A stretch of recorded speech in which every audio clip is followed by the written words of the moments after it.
ایک خاوند گھر سے نکلا ہے تو بیوی کو کہہ گیا ہے جب تک میں واپس نہ لوٹوں گھر سے نہ نکلنا.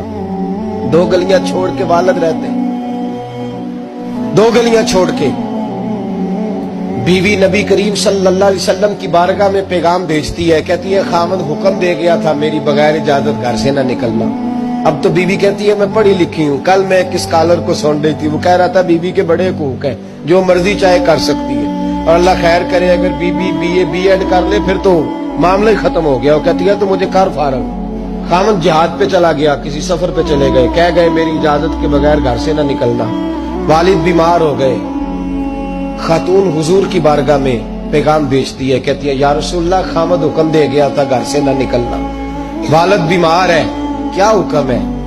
نبی پاک نے فرمایا چاہے تو جا سکتی ہے, پر خاوند کی اطاعت کرے گی تو اس کے لیے زیادہ بہتر ہو جائے گا. 2-4 دن کے بعد پھر پیغام بھیجتی ہے, کہتی ہے محبوبہ باپ شدید بیمار ہے, حکم کیا ہے؟ نبی پاک علیہ الصلوۃ والسلام نے فرمایا چاہے تو جا سکتی ہے, کیونکہ حضور شارع ہے نا, مختار ہے شرعی معاملات میں, کسی کو چاہے تو کسی چیز کی بھی اجازت عطا فرما سکتے ہیں. فرمایا میں اجازت دیتا ہوں جا سکتی ہے, پر خاوند کی اطاعت میں رہے گی تو اس کے لیے بہتر. حد ہو گئی بھائیو, حد ہو گئی.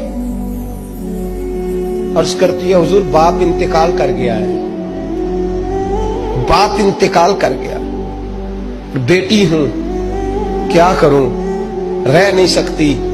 حضور نے فرمایا میں اجازت دیتا ہوں چلی جائے, پر خاوند کی فرما برداری کرے گی تو بہتر ہو جائے گا. صحابہ کہتے ہیں پہلے وہ پیغام بھیجتی تھی, جب باپ کا انتقال ہوا تو اس شام مصطفیٰ نے پیغام بھیجا, فرمایا پتہ کرو گئی تو نہیں, پتہ کرو گئی تو نہیں. صحابی نے واپس آ کے عرض کی حضور کوئی نہیں گئی. فرمایا جاؤ اسے جا کے میری طرف سے خوشخبری دے دو کہ تو نے اپنے خاوند کی فرما برداری کی ہے, رب کریم نے تجھے بھی بخش دیا ہے, تیرے باپ کی بھی بخشش فرما دی ہے, تیرے اس عمل نے تیرے باپ کی بخشش کا سبب بنا دیا ہے.